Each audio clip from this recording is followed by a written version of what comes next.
we defeated the government army and we took power. I was elected as Prime Minister at that time. I was arrested and then sentenced to 18 years. Prison there is very bad. It's really bad. I was alone. The prison was dark. I mean, dark in the sense of the darkness of life. In the middle of the night, I woke up. Suddenly, I woke up. My room was lit with a bright light, very brilliant one. There was a figure, a dazzling white, golden white one. He said, "I am Jesus."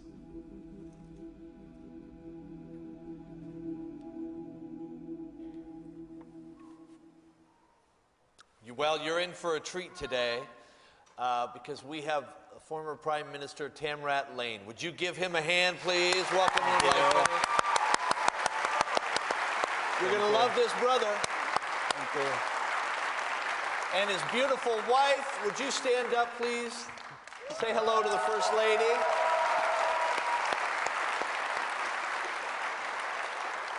How long have the two of you been married? 26 years. 26 years. Isn't that amazing? And you have two children. 19 and 15. 19 and 15. So may God help you. Thank you. Two teenagers. Of your 26 years, how many of those years have you been apart? 12 years. 12 years. Because of my imprisonment. Because of your imprisonment. Talk about your childhood. You were born in what city? In the capital of Ethiopia, it's called Addis Ababa. And you became politically aware when you were how old? 17 years 17? old. I started becoming involved in some kind of student movement. Student movement. And you were a communist? At the age of 19, I became 19. communist. Are you an atheist? Yeah. So we may have some atheists here today, some watching online who are part of this. Talk about how you got to, were you born in a home where atheism was taught? No, I became atheist and a communist by way of studying the ideology of communism. Reading books? Reading books, studying in groups. I thought that was a way to bring about freedom and justice and well-being for the poor. What's going on in Ethiopia at the time that communism took root? There was turmoil all over the nation, and poverty was rampant over the country. And the communism at that time was saying about the well-being of the poor, yeah. how to address the poor, yeah. And justice and democracy. So it appealed to us, the youngsters at that time, and all young people, students and all, wanted to study, to know about communism. That was why. And this thing caught fire. You were one of the leaders. It starts with 5 people. By the time you become prime minister, the movement you started had how many people in it? Well, after a few years, we had to go to the mountains to keep on struggle. And we started building an army, a rebel army in the mountains. And I stayed there for 15 years. Within those 15 years, we built more than 150,000. I want you to think about army. that. That's as, about half the people in Tacoma, right? I mean, that's a lot of people. And did you think of yourself as a revolutionary? Yes, I thought, right at that time, I thought I was a revolutionary, and we were saying we are revolutionaries. Revolutionaries of the armed struggle.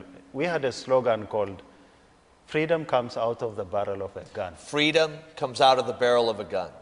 So you knew, I mean, you were soldiers. Mm-hmm.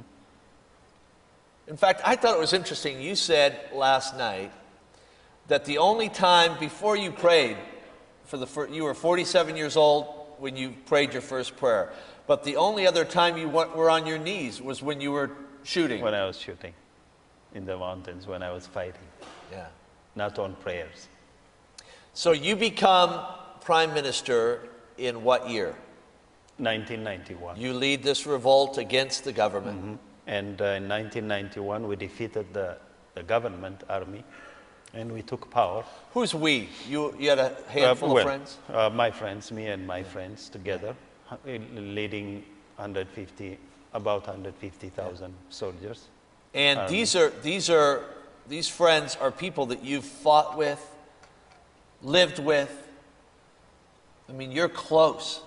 Yes, we lived for 15 years together. And you were in power for how long? For 5 years. I was in power for 5 Yeah. years.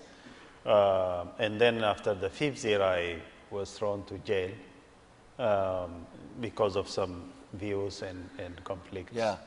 And this is in 1996. 1996. I was imprisoned.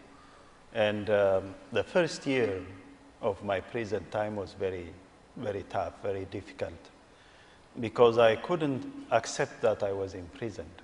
Yeah. And I tried to even commit suicide several times. I couldn't.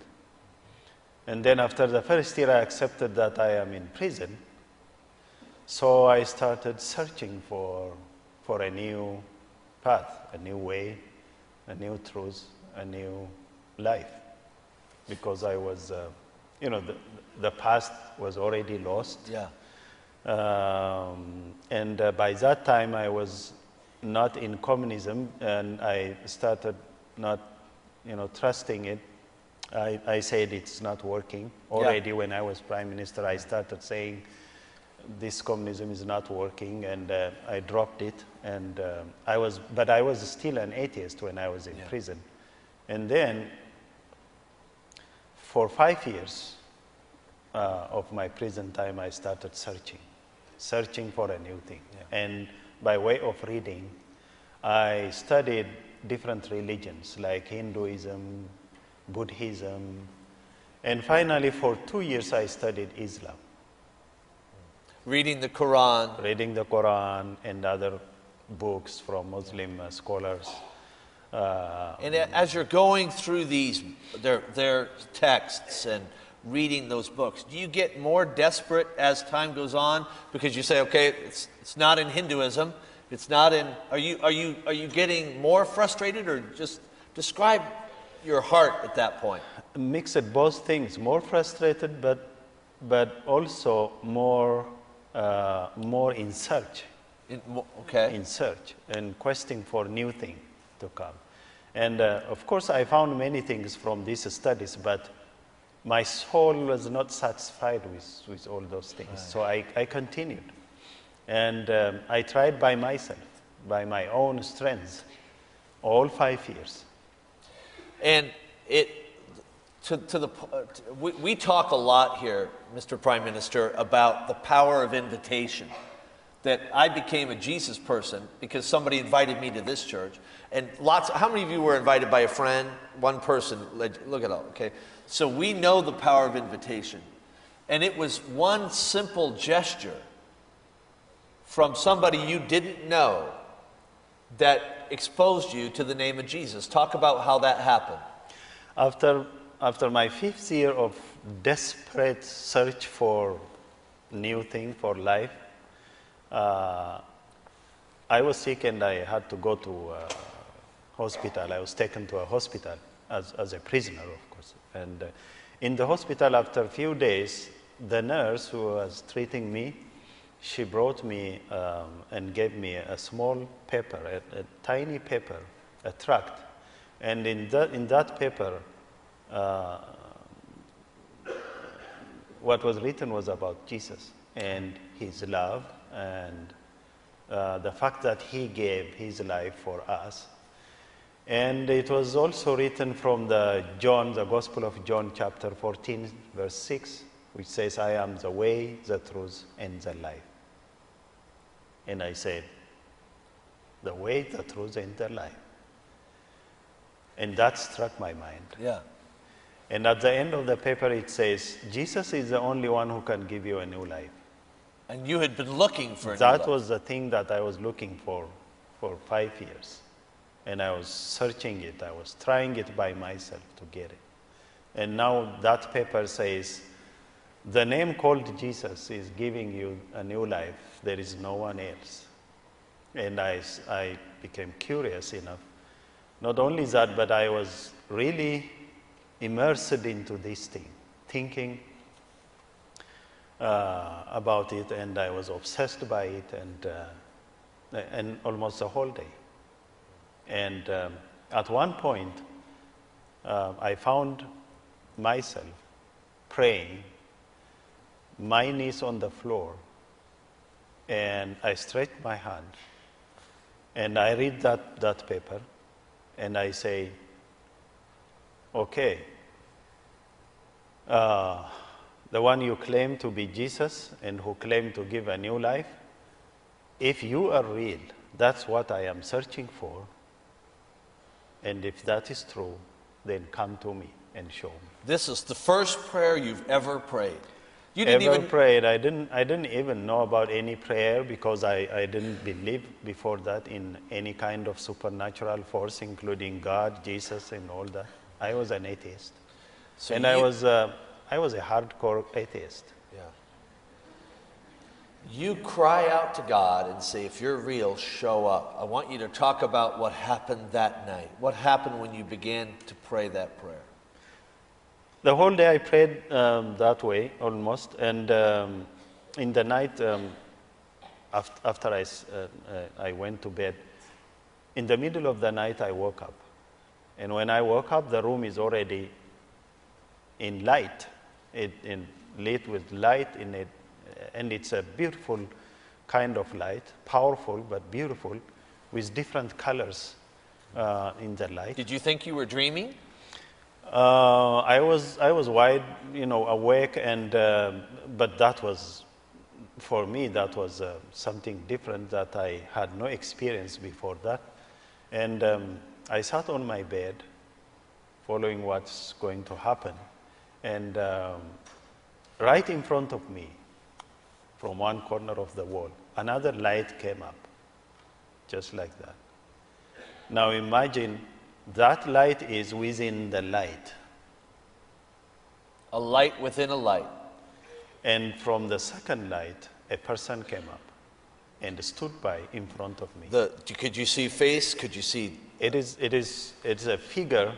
I couldn't see the things in his head, the eyes, this thing, but because it's so powerful that I couldn't stare at that. But it was so obvious that for me that it's a person just standing there in front of me with a white golden robe. And it was also, it looks like it was made of light. And after a while he said, I am Jesus. I am Jesus. Believe in me and follow me. If you believe in me and follow me, I will give you the life that you were searching for. Yeah, wow, how about that?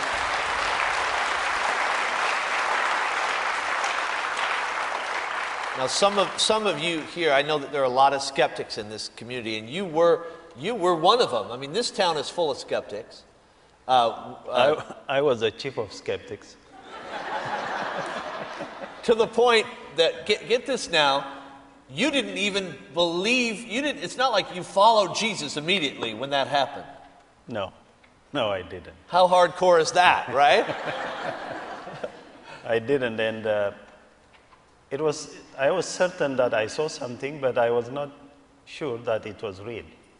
And I had to prove it, because my whole life before that went through experimenting and experiencing and proving, not by believing. So Right. I didn't say okay that night. You didn't even, up until that point, you didn't even believe in the supernatural. No. I was simply searching for anything truth, but not as yet of